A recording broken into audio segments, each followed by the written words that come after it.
Hi guys, Ando again, reporting in from my video blog number 3. Today I want to talk about, well actually it's the third video I'm doing today, of course, you can see by my clothing, but today I want to talk about euthanasia for animals. I had the awful experience recently of having to put my 16.5-year-old Pomeranian Tassie to sleep.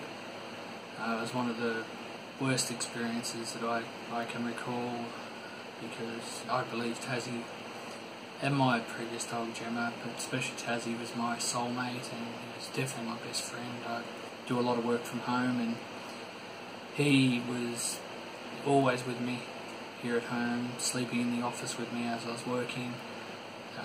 He was a beautiful, beautiful boy, and miss him dearly, and I'll be putting plenty of videos of Tassie up on YouTube for everyone else to experience how beautiful a boy he was as well. I guess the vet we were going to, the vets were all lovely.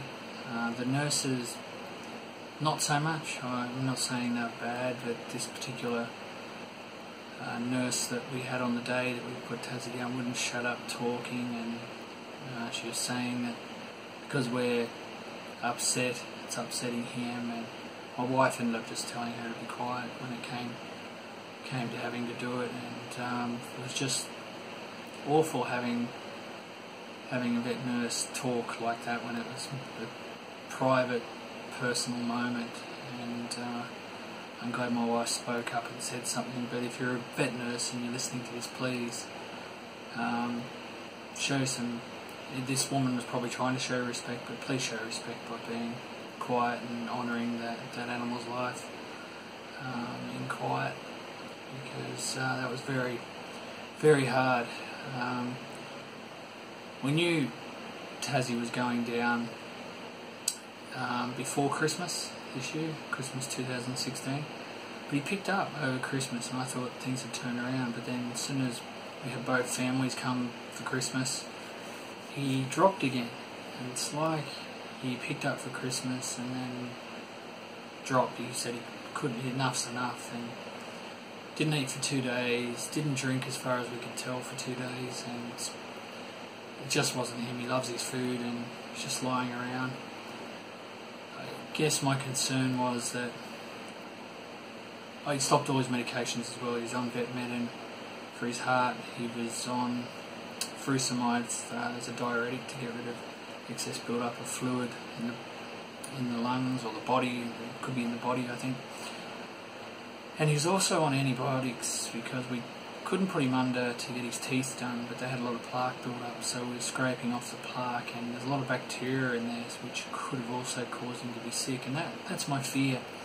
Because when we did take him into the vet, he'd been yelping. He kept me up all night, and then I went to sleep. In the morning my wife got up and he was yelping again with her, and it was like he was we thought he was telling us that he was ready. So we took him into the vet and spoke to the vet, and he said, look, we can get a pill popper and pop the pills into him, and I think he said something on the lines, but you may be back here within a few days in all likelihood, because the signs aren't good, what you've told me.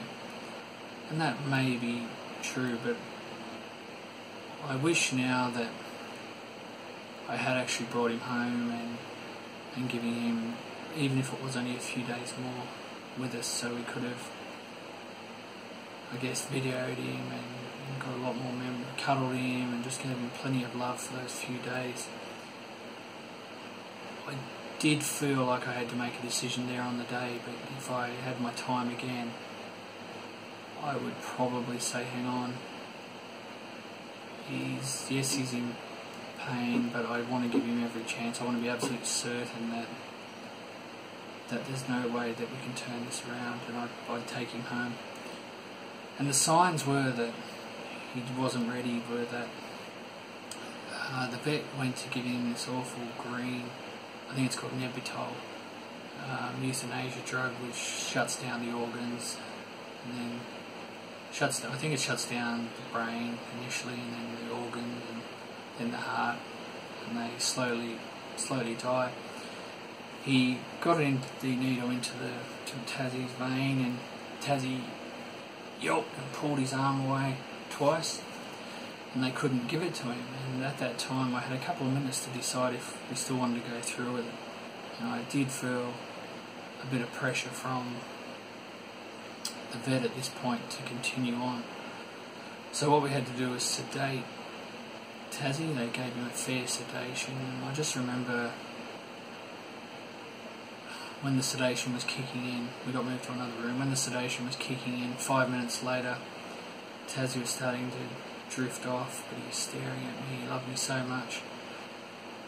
I could just see it in his eyes, and he'd nod off, and then he'd open his eyes. He wasn't ready to go, and it breaks my heart with this memory where he's rolled onto his side to go to sleep, and his eyes are just rolling from the anaesthetic.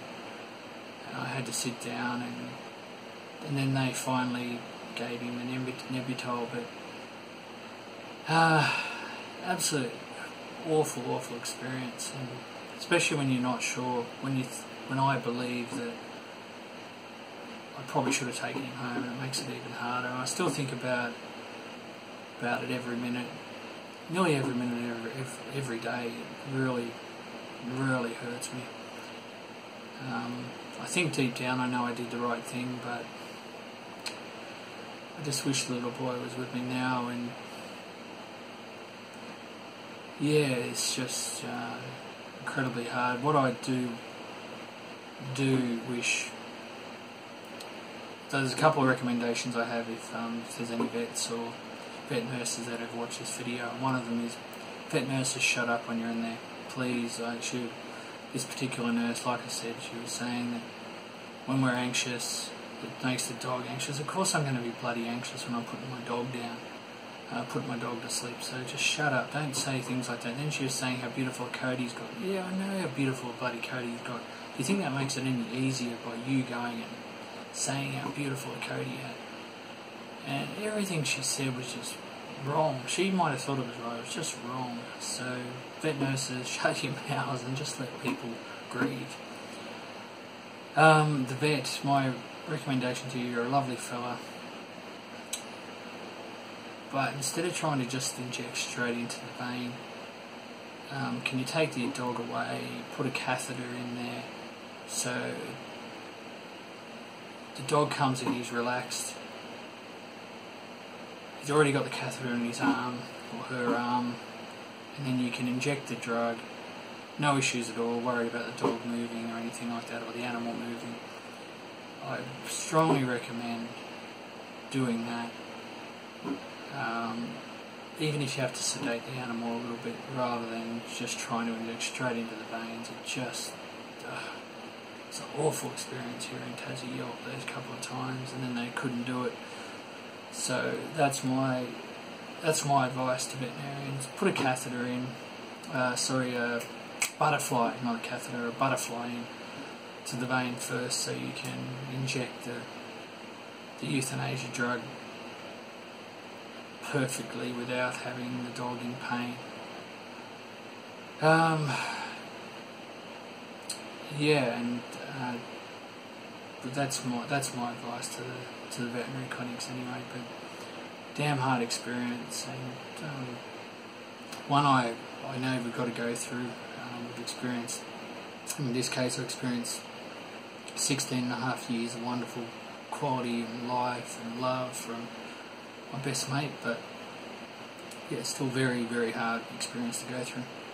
So anyway guys, let me know what your thoughts are, comment down below, tell me about your experiences with your loved ones, and your experiences with the process of putting your animal to sleep, and how you overcame things and moved on, and the like, because I'm still in the midst of feeling pretty low from losing my best mate. Anyway guys, take care. I'll see you in my next video.